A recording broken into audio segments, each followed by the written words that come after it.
నమస్కారం. మాఘపురాణం 16వ రోజు పారాయణలోకి వచ్చాం. ఈరోజు మాఘ బహుళ పాడ్యమి. ఇవాళ ఒక్కసారి పాయసం చేసి పెడితే నెలంతా పాయసం చేసి నివేదన చేసిన ఫలితం వస్తుందంటారు. అయితే ఏం చెప్తున్నారో చూద్దాం. పార్వతికి పరమేశ్వరుడు చెప్పినటువంటి సుమంత్రుని కథ దాని గురించి చెప్తూ ఇంకొక గాథ చెప్తున్నారన్నమాట. తర్వాత అతను తపస్సు చేసుకుని తన కష్టాన్ని పోగొట్టుకున్నాడనమాట.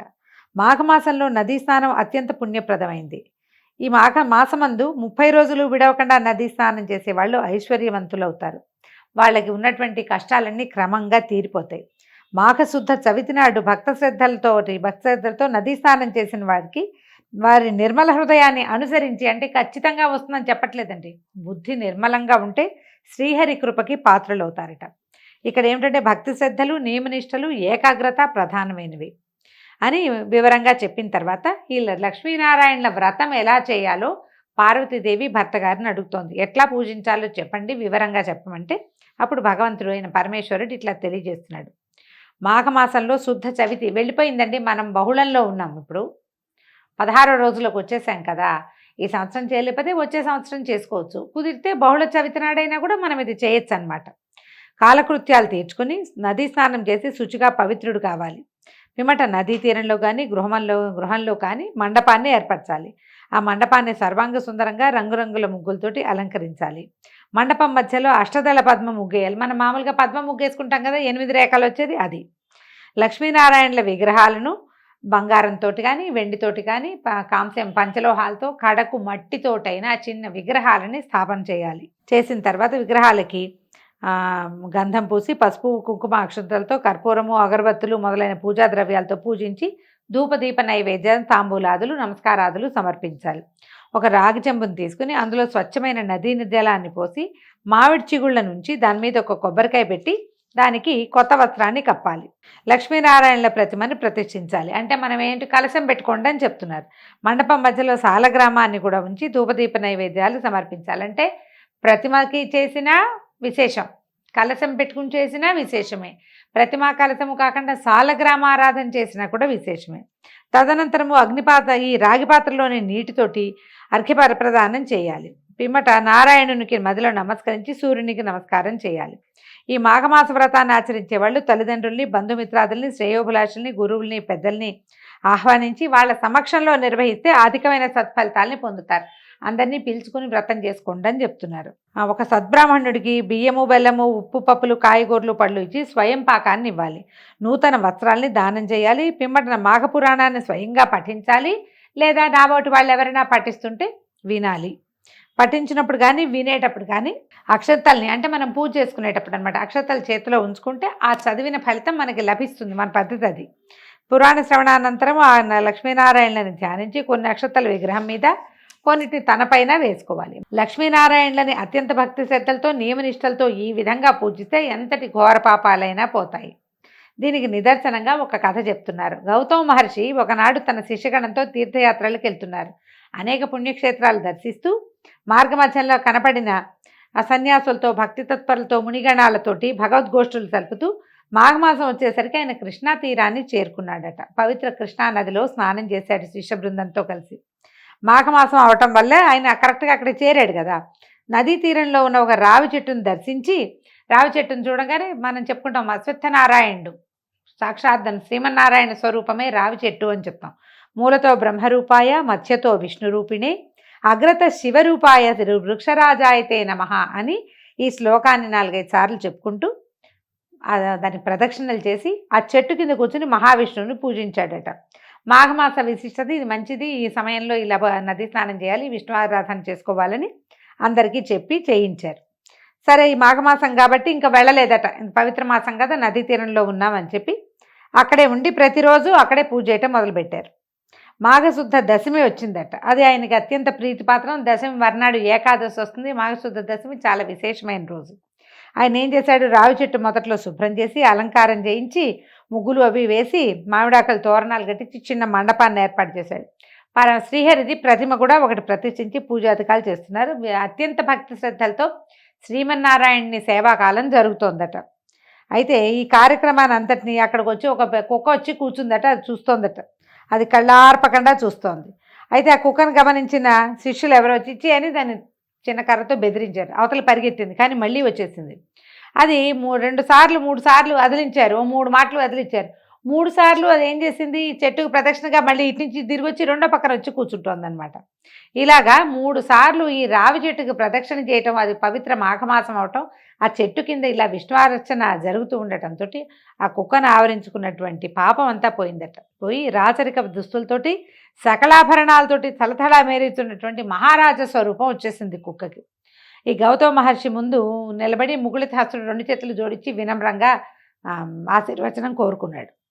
అవి ఇంత చూసి అందరూ ఆశ్చర్యపోయారట. అప్పుడు గౌతమ మహర్షి అడిగాడు, ఓ రాజా, నువ్వెవరివి, ఎట్లా ఇలా కుక్కవయ్యావు అని అడిగితే, నేను కళింగ దేశపు మహారాజును, చంద్రవంశం మాది, నా పేరు జయచంద్రుడు, నేను అన్ని విద్యలయందు ఆరితేరి ప్రావీణ్యత సంపాదించాను, నా పరిపాలనలో ధర్మానికి న్యాయానికి కొదవలేదు, ఎన్నో దానాలు చేశాను, ప్రజల్ని కన్నబిడ్డల్లాగా చూశాను, ప్రజోపయోగ పనులు అంటే చెరువులు బావులు తవ్వించడము, మొక్కలు నాటించడం, సత్రాలు కట్టించడం, అన్నదానాదులు, ఎన్నో రకాల దానాదులు చేశాను, పశుపక్షాదులకి ఆశ్రయాలు కల్పించాను, అనేక దేవాలయాలు దేవతా విగ్రహాలు చేయించాను, దేవాలయాలు కట్టించాడు, దేవతా విగ్రహాలు చేయించాడు, యజ్ఞయాగాదులు చేశాను, విద్యాలయాలు పెట్టించాను, సకల పుణ్యకార్యాలు చేసినా కూడా నాకు ఈ కుక్క జన్మ వచ్చింది, ఎందుకు వచ్చిందో చెప్తానన్నాడు. ఒకనాడు ఒక శ్రేష్ఠుడు నా రాజదర్బారికి వచ్చి, నేను ఒక యాగం చేయి తలపెట్టాను, యజ్ఞం చేయటువంటి మాటలు కాదు, దానికి చాలా ధనం కావాలి, కాబట్టి ధనావసరంతో నీ దగ్గరికి వచ్చాను అంటే ఈయన నేను సకలోపచారాలు చేసి ఆయనకి, అయ్యా మీరు చేయబోయే యజ్ఞం ఏదేంటో చెప్పండి విషయం అని కనుక్కుంటే ఆయన ఏమన్నాడు, రాజోత్తమ నీకు తెలియని కొన్ని రహస్య విషయాలు చెప్తాను. ఈ నెల యందు సూర్యుడు మకర రాశిలో ప్రవేశిస్తాడు. ఈ మకరం చివరికి వస్తూ ఉండగా అందులోనే మాఘమాసం ప్రారంభమవుతుంది. ఆనాడు సూర్యోదయం అయిన తర్వాత నువ్వు ఏదైనా నదిలో స్నానం చేసి ఆ భక్తి శ్రద్ధలతో భగవంతుడైన శ్రీమన్నారాయణని పూజించి మాఘమాస మహాత్మ్యాన్ని చదవటం కానీ చదివించుకోవటం కానీ చేస్తే నీకు వైకుంఠ ప్రాప్తి వస్తుంది, అశ్వమేధం చేసినంత ఫలితం లభిస్తుంది, తీర్థయాత్రలు దాన ధర్మాలు చేసినంత ఫలం సిద్ధిస్తుంది, మాఘశుద్ధ సప్తమి ఆదివారం కానీ దశమి ఆదివారం నాడు కానీ మాఘశుద్ధ పౌర్ణమి నాడు కానీ ఉదయాన్నే మాఘస్నానం చేసినా కూడా ఎంతటి ఘోర పాపాల నుంచైనా విముక్తి పొందుతావు. ఇది సత్యము, మాఘమాసం అంతటికీ ప్రత్యేకత ఉంది. ఇలా కనుక మాఘమాస వ్రతం చేస్తే మరుజన్మలో బ్రాహ్మణ జన్మ ఎత్తుతావు, కాబట్టి నువ్వు ఇది మాఘమాసాన్ని చేసుకోమని ఆయన సెలవిచ్చాడు. అయితే సరే నేనేమన్నాను, నేను ఇప్పటిదాకా అది వినలా, నేను అందరికీ సహాయం చేయటము అవే నాకు తెలుసు. ఈయనకేమనిపించింది రాజుకి, ఏమిటి ఒక్క నెలలో స్నానం చేస్తే ఇవన్నీ వస్తాయా, నేను ఇన్ని చేశానే, నేను యజ్ఞయాగాదులు చేయించా, ఇళ్ళు వాకిళ్ళు కట్టించాను, గుళ్ళు గోపురాలు కట్టించాను, విద్యాలయాలు కట్టించాను, వాటి వల్ల మోక్షం వస్తుంది అదని ఎవరు చెప్పలేదు, నువ్వు వచ్చి ఒక్క స్నానం చేస్తేనే ఫలితం లభిస్తుందని చెప్పేసరికి ఆయనకు నచ్చలేదన్నమాట. మాఘమాస వ్రతం చేస్తే వైకుంఠ ప్రాప్తి కలగటం ఏమిటి, చేసిన పాపాలు పోవటం ఏమిటి, ఎక్కడైనా మంత్రాలకు చింతకాయలు రాలుతాయా, దానివల్ల ప్రజోపయోగం ఏముంది, ప్రజలకు ఉపయోగపడే పని చేస్తే వాళ్ళ ఆశీర్వచనాలతో ఏదైనా అవుతుంది. ఒట్టి మాఘంలో నా స్నానం నేను చేసుకుంటే, నా ఒంటికి నేను స్నానం చేసి నా భక్తికి నేను దండం పెట్టుకుంటే నాకు ఎట్లా వైకుంఠ ప్రాప్తి వస్తుంది అని చెప్పి ఇవన్నీ అతిశయోక్తులు నేను నమ్మనని ఎగతాళి చేశాను.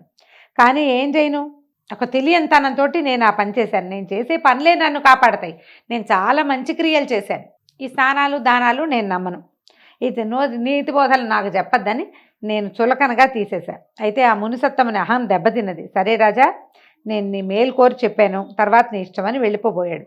అయితే నేను ఆయనకు కోపం వచ్చింది, కానీ నేను ఆయన యజ్ఞం కోసం డబ్బులు అడగడానికి వచ్చాడు కదా, మొదట ఆయన్ని బతిమలాడి యజ్ఞం వరకు డబ్బులు తీసుకెళ్ళండి, ఈ స్నానం సంగతి వదిలిపెట్టండి, ఇది నన్ను చేయమన్నారు, నాకు ఆసక్తి లేదు, మీకు కావాల్సింది మీరు తీసుకెళ్ళండి ఇస్తాను కదా అని నచ్చజెప్పి ఆయనకి సగౌరవంగా పంపించాను. నాకు వార్ధక్యం సమీపించి మరణించాను. అప్పటి నుంచి వరుసగా 7 జన్మల నుంచి నేను కుక్క జన్మ ఎత్తుతూనే ఉన్నాను.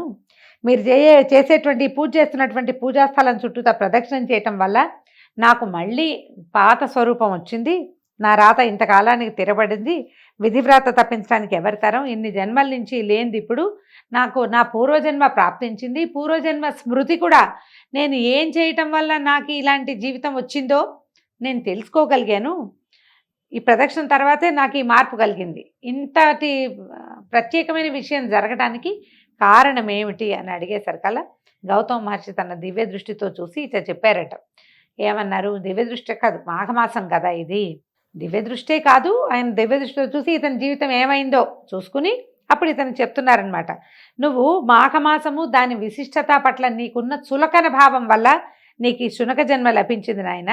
కానీ అదే మాఘమాసంలో అదే వ్రతం చేస్తుండగా నీకు తెలియకుండానే నువ్వు 3 సార్లు ప్రదక్షిణ చేయటం వల్ల నీకు మళ్ళీ యోగం లభించింది. మేము చేయబోయే మాఘమాస వ్రత నైవేద్యం తినటానికై నువ్వు వచ్చావు. నువ్వు రావడం కుక్క స్వరూపంలో వచ్చినప్పుడు ప్రసాదం తినటానికే కదా, అంతకంటే ఏం కావాలి కుక్కకు ఆహారం. మా శిష్యులు 3 సార్లు 4 సార్లు అదిలించారు, నువ్వు 3 ప్రదక్షిణం చేసావు.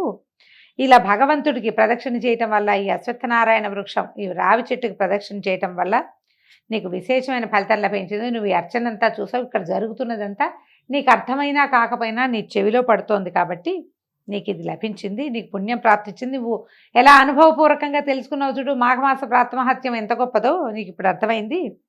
అదే నువ్వే స్వయంగా వ్రతం చేసి, నువ్వే స్వయంగా స్నానం చేసి, దాన ధర్మాదులు చేసి విశ్వాలయంలో విష్ణువర్చన చేసుకుంటే నీకు ఎలాంటి ఫలితం లభిస్తుందో చెప్పు, నువ్వు ఆలోచించు అంటూ రాజుకు చెప్తుంటే పక్కనే చెట్టు త్వరలోంచి ఒక కప్ప బెకబెకమంటూ వచ్చి గౌతమ మహర్షి పాదముల మీద పడి బెకబెకమని గెంతుతూ అరుస్తూ మండపం వద్దకు వచ్చి శ్రీమన్నారాయణ విగ్రహాలను, ఆ చిత్రపటాలను, అక్కడ ఉన్నటువంటి పూజా విధానాన్ని చూస్తూ ఒక అందమైన నవయవ్వన తపస్విగా మారిపోయింది.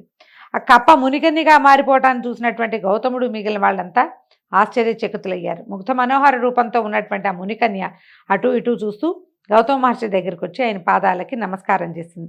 గౌతముడు ఆమెను దీవించి తన పూర్వజన్మ ఆమెకి దీవించేశారు కదా, ఆమెకి తన పూర్వజన్మ వృత్తాంతం అంతా జ్ఞాపకం వచ్చిందట. అప్పుడు ఆయన అడిగాడు, తపస్వి నువ్వెవరు, నీ పేరేంటి, నీ వృత్తాంతాన్ని వివరించమని ప్రశ్నించాడు. ఆమె పూర్వజన్మ వృత్తాంతం ఏమైందో చూద్దాం. ఒక రాజు సమస్తమైన మనం చెప్పుకునేటువంటి నరసేవ అంతా చేసినా కూడా ఈ మాఘమాసం స్నానం చేసినా చేయకపోయినా ఒక పెద్దవాళ్ళు వచ్చి ఇది చాలా మంచిది, ఇది చెయ్యి అని చెప్పినప్పుడు దాన్ని అపహాస్యం చేయటం వల్ల అతను కుక్కగా జన్మించాడట. అందుకని ఇతరుల పూజా విధానాల్ని విమర్శించకూడదని చెప్తారండి. ఈ కథతోటి ఈరోజు పారాయణ పూర్తయిందండి. రేపు ఉదయం మళ్ళీ పారాయణతో కలుసుకుందాం. నమస్కారం.